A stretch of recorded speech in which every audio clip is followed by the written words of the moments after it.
Hello friends, CBIC on 17 July issued circular number 195 clarifying the applicability of GST and reversal of ITC on goods or parts supplied under warranty.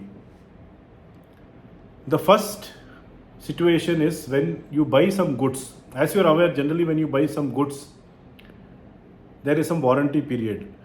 So any replacement done during the warranty, since the parts are supplied to you free of cost or sometimes a small reasonable amount is taken, whether GST is applicable or whether any reversal of input tax credit has to be done.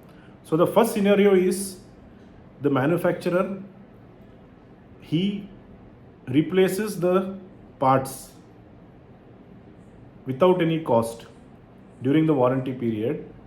The circular clarifies no GST is applicable because the cost of this is already included in the original price of the goods, and such contingencies are already inbuilt in the cost of the goods. So when you are replacing any parts, no GST is applicable. Similarly, no reversal of ITC also is required. This is if it is without consideration. If there is any consideration, any amount taken for replacing such or repairing these parts, then on such consideration which is collected, GST will be applicable. The second situation is the manufacturer directly does not replace the parts. There is a distributor in between, and distributor is actually replacing or repairing the parts under warranty on behalf of the manufacturer. So first scenario is a distributor has to replace a part. He doesn't have the part with him. He procures this part from a third vendor.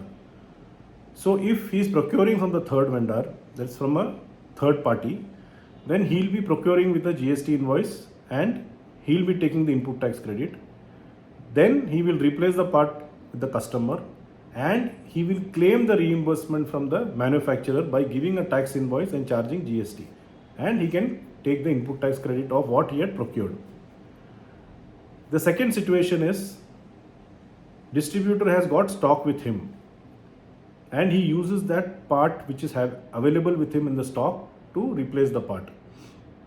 In such situation, the manufacturer, if he raises a credit note to the distributor, then the liability, output liability of the manufacturer comes down. Similarly, since the credit note has been raised, the proportionate input tax credit has to be reduced by the distributor. Again, if any separate consideration is charged, GST is applicable.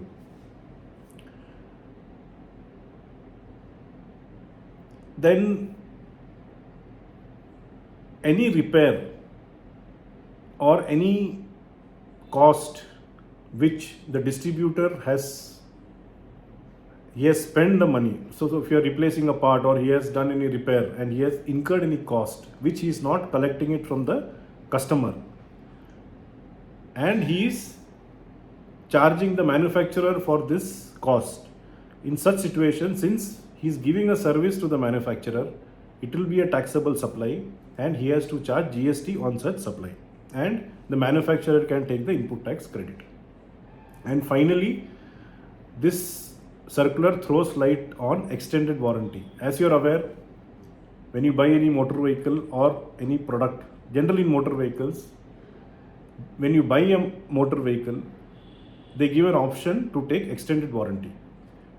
Now, what is the GST rate applicable for such extended warranty? So what they say is, what they clarify is, when you buy such goods and an extended warranty is provided along with the goods, when you're buying these goods, then it becomes a composite supply, and the principal supply is supply of such goods.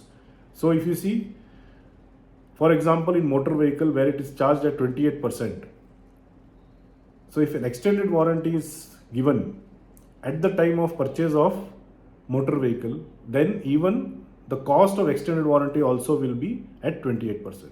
But once you buy the vehicle and after some time, maybe after few months, maybe after a year, then you take an extended warranty, then it's an independent supply, and the rate applicable at that time for this extended warranty only will be applicable, which is 18%.